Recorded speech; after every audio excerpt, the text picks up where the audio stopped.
You're listening to ADHD Support Talk Radio. ADHD Support Talk is brought to you by ADDclasses.com. Visit www.addclasses.com for helpful online events and resources today.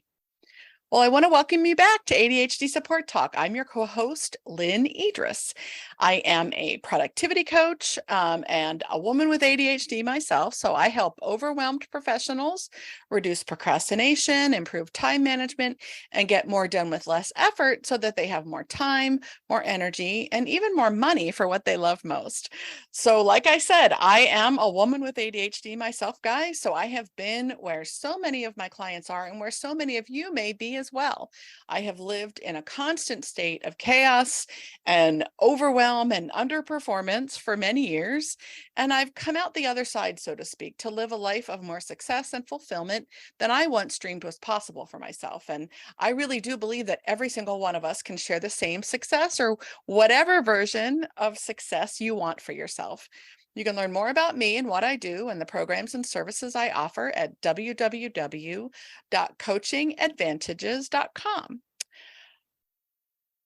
Today, I want to talk about preventing clutter. I want to solve your clutter problems where they begin. Clutter is a pretty typical nemesis for many of my clients. And of course, clutter takes on many different forms, right? Paper and possessions and all different kinds of things. And when I'm talking about clutter, I just mean stuff that we have that we don't know what to do with, stuff that we have that is not where it belongs, stuff that we have in excess, and basically things that are getting in the way of our lives and the fulfillment of our lives in our physical spaces. There's all different kinds of clutter as well, clutter in our calendar, clutter in our relationship. But today I want to talk about physical clutter and solving physical clutter from the front end. And I'll explain. So what I'm going to talk about is I'm going to use the example of your office and your workspace, but it really is applicable to any area of your home, any area of your office, any area of your physical space, okay? But a lot of my clients come to me for help, with productivity. So we talk about office clutter or desk clutter. And one of the things that's important to realize is that it may be a barrier to your productivity and it may not be. I say may because some kinds and some areas of clutter may impact you and others may not. It's very personal. What bothers you, what impacts your productivity and your focus and your quality of life, and what doesn't, right? But in general, there are three kinds of reasons that many kinds of clutter will accumulate. So number one is deferred decision making. Most of you have heard that said before. Clutter is deferred decisions or something along that nature. So we have deferred decision making. And then number two are the second reason is like holes in your systems and processes. So that is not knowing what to do with something, which is also connected to the deferred decision making, right? If you have holes in your systems, you don't know where something belongs, you don't know what the process is for managing the thing, that's going to make it harder for you to make a decision, and you're more likely to defer that decision. So that's number two, holes in the systems. And number three is not making it easy enough for yourself. All right. Not making it easy enough for you to do what you know you want to do with something. All right. And they're all sort of interconnected. So again, number one is deferred decision making. Number two is holes in your systems. And number three is not making it easy enough for yourself. The truth is, and some of you are going to hate to hear this, and I'm sorry if you hate to hear it, but I think most of us need to hear it. Clutter is really rarely about having enough space, right? Some of us have less space than others, obviously, right? So then the clutter becomes more impactful. It's more visible. It's more, it encroaches more on your life, right? But it really isn't about the space. Having more space is rarely the answer, right? Even if you have all the storage you want or could ever, possibly need, it's still clutter if it's too much. It's still clutter if it's stuff that you don't want or need to have around you. It's still clutter that you need to manage. Okay. And again, there are all different kinds of clutter and all different kinds of reasons that stuff accumulates specifically, right? It can be really emotional and it can be really hard to dig yourself out, right? So the getting rid of the clutter part is really hard. And unfortunately, there really isn't an easy way to do that. Hiring someone for some of us is an easier way to do it, but for others, that's actually harder, or it's not an option at all, right? But to get it under control, once it's gotten out of control, really there's no easy way to do it. And what works for one person is going to be very different than what works for another. But no matter how you deal with what's already accumulated, you have to do the work to what I call arrest the process, so to speak. You have to slow or stop the accumulation, the additional clutter that's coming in. And if you want to get out from under it for good, you have to make sure that you're arresting the process. You have to make sure that you're stopping or slowing the accumulation as you get out from under what you already have. If you're not addressing the influx and stopping or slowing the accumulation while you clear out what's already there, you're going to end up right back where you were over and over and over again. And that's what I want to talk about today. I want to talk about preventing the accumulation of clutter, solving clutter on the front end, okay? That arresting the process piece. So the first thing I always want my clients to do, and I do take a coaching approach to this, it has to be personalized. It has to work for each individual. That's why it's so hard to plug these kinds of very personal problems into one size fits all solutions. Those solutions just don't work for so many of us, right? So we need to be really clear that what we're aiming for is functional organization, okay? Not perfection. So if you're always holding yourself to some HGTV ready standard for your space, you're already setting yourself up for failure and frustration. So we need to get really clear on what is functional organization for a particular space. So for example, some of us need a completely crystal clear desk surface to work and focus and be productive. And that's great if that's really you, but make sure that that is what you really need, not just what you think you should have. Okay.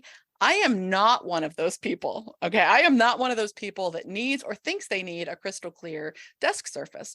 I need certain parts of my desk surface to be very clear, but other parts really, they don't impact me as much, so I don't worry about them much, right? I keep them functional, all right? So I want you to start to clue into what impacts you and what doesn't, and take what I would call a coaching approach to working with the clutter that accumulates in your workspaces so that you can prevent that accumulation.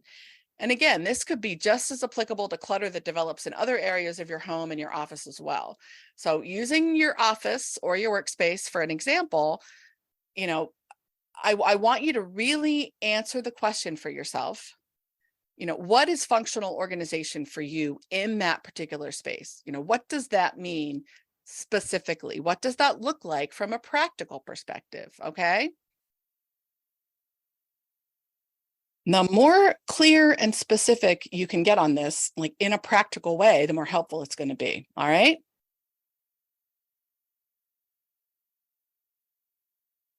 So for some of my clients, that notion that they've got to have the perfect desk or the perfect workspace or perfectly clear kitchen counters is part of what gets in their way of keeping it functionally organized to begin with.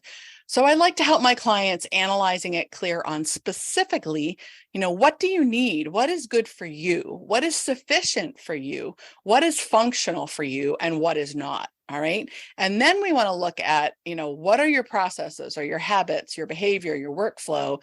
What are those things from a practical perspective that are leading to the accumulation of the clutter to begin with, so that we can address it from a systems perspective and also from a behavioral change perspective. So we want to start with a very finite, very well-defined space. And if that still overwhelms you or feels too big or too nebulous, then just make it smaller and more finite, like, a particular part of a room or a specific section of your desk or your counters or whatever. But spend some time in curious observer mode, observing with a detached, analytical eye. Maybe pretend you're someone else, like a professional organizer, trying to observe how the person, how that person uses their space and what they need, right? There's no room for shame here. So stick with that curiosity, stick with that analytical eye so that you can find the solutions that work for you and the solutions that fit your actual problem, right?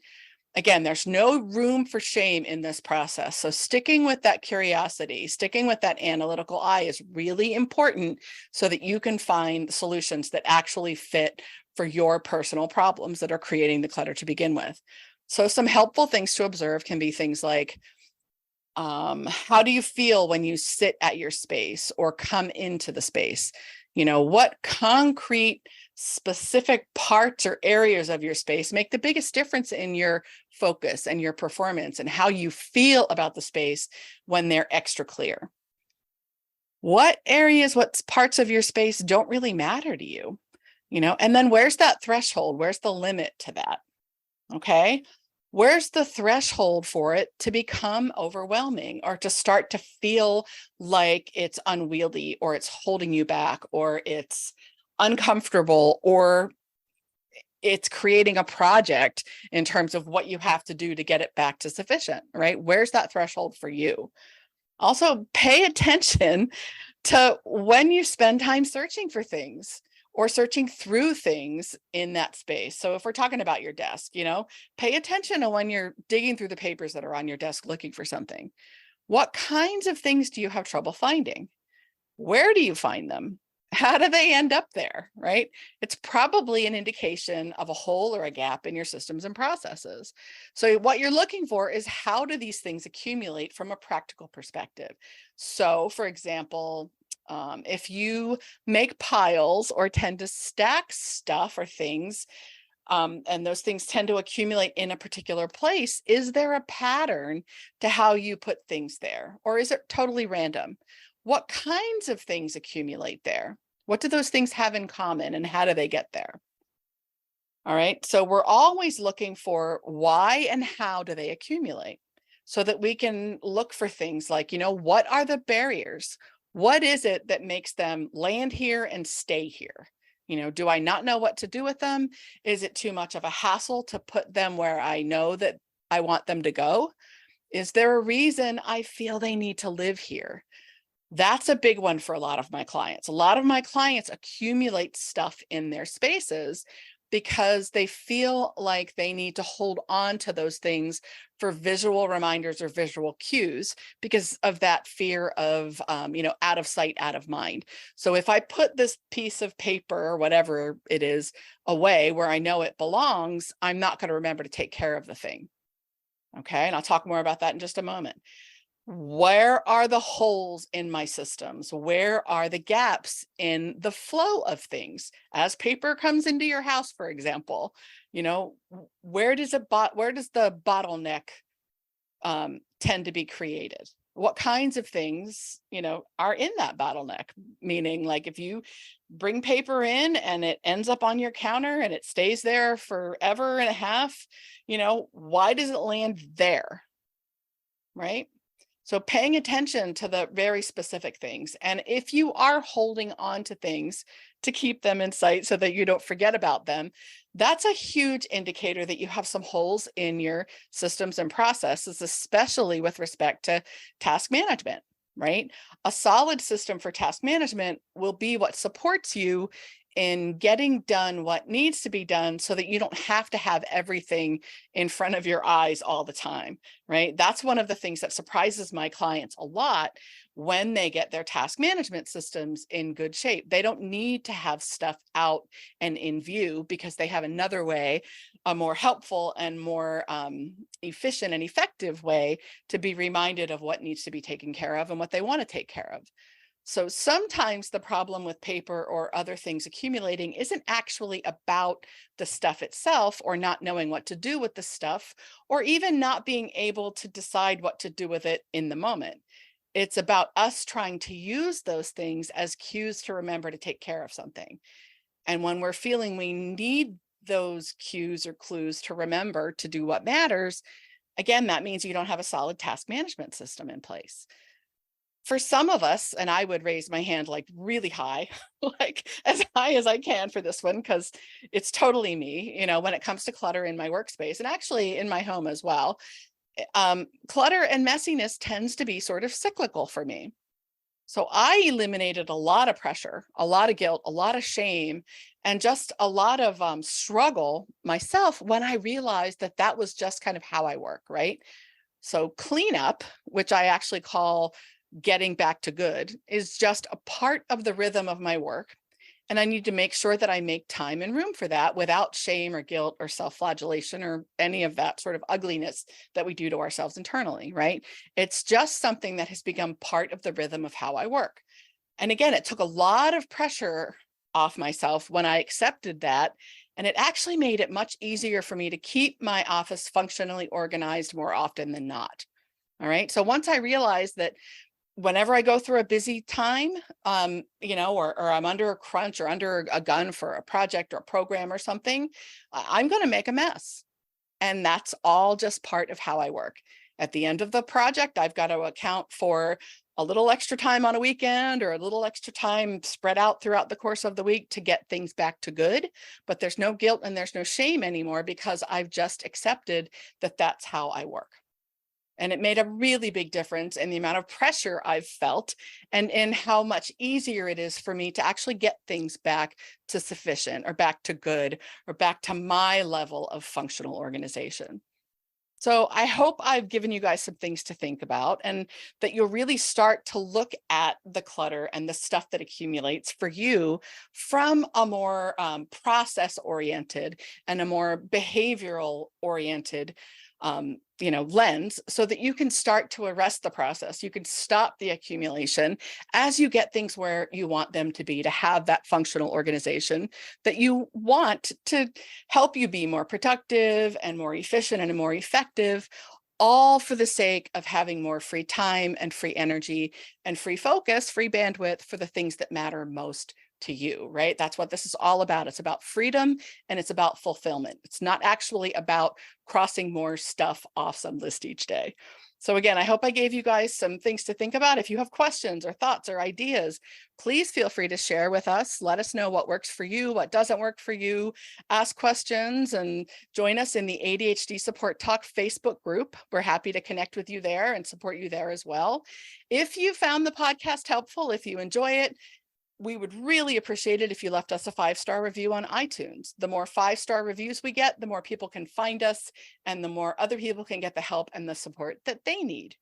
So thank you all for your attention. I hope you found this helpful. Again, I'm Lynne Edris. You can learn more about me at www.coachingadvantages.com. And as always, I appreciate your attention. I'll catch you next time. Take care.